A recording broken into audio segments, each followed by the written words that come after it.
Perampok itu menggunakan stiker untuk menutupi CCTV di dalam ruangan, lalu menggunakan palu untuk memeriksa dinding.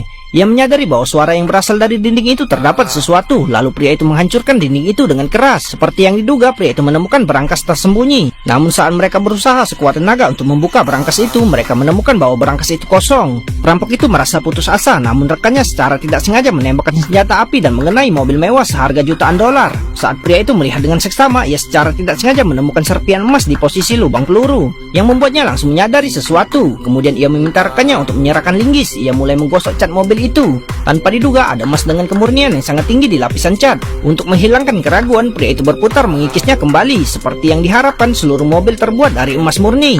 Namun saat ini perampok itu berada di lantai 18 gedung tersebut. Bagaimana mereka berpikir mencuri mobil mewah yang berharga ini? Mereka mencongkel kaca dinding. Mereka berencana menggunakan derek untuk menurunkan mobil mewah tersebut. Saat sopir derek di atas menekan tombol, di bawah kendali instrumen, mobil tersebut dengan hati-hati turun ke bawah dan segera mencapai lantai yang mereka tentukan. Rekan pendamping di bawah menunggu. Mereka berdiskusi melalui HT dan kemudian para rekan itu memasang tali pada rangka baja. Saat ini perampok memanjat tali dan bersiap untuk masuk ke dalam mobil untuk melaksanakan rencana selanjutnya. Namun ketika semuanya berjalan lancar, tanpa diduga rekan tersebut tiba-tiba terpleset dan bergelantungan di mobil hingga ketinggian 10.000 meter. Mobil tersebut mulai bergoyang karena angin dan hampir jatuh. Untungnya ia memegang bemper mobil dengan kuat sehingga ia tidak terjatuh.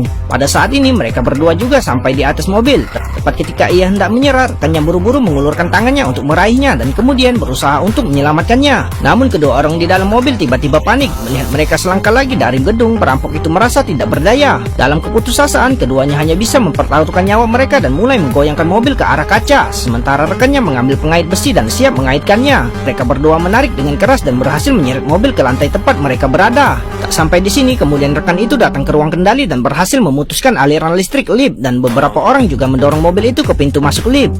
Pada saat ini seorang wanita tua tiba-tiba muncul. Untungnya setelah penjelasan itu pihak lain tidak menyadari ketidaknormalan itu. Kemudian semua orang bekerja sama untuk mendorong mobil itu ke poros lift. Tapi tanpa diduga ekornya tersangkut di atas dan beberapa orang mulai panik. Untungnya mobil itu diangkut masuk dengan cepat dan kemudian mulai turun perlahan di sepanjang lift. Namun pada saat ini lift tiba-tiba berhenti dan tanpa diduga pemilik mobil tersebut berjalan ke dalam lift. Pada saat ini mereka hanya bisa memaksakan diri untuk berhenti bernapas. Namun wanita asisten itu merasa seperti ada yang aneh. Untungnya pihak lain hanya mengira bahwa ia berhalusinasi, tapi lift hendak mencapai puncak gedung dan bagian atas mobil akan menabrak langit-langit. Tak lama kemudian beberapa orang perlahan keluar dari lift, tapi ketika saudara Meliadar kembali ke ruangannya, ia tiba-tiba menemukan mobil mewahnya telah hilang.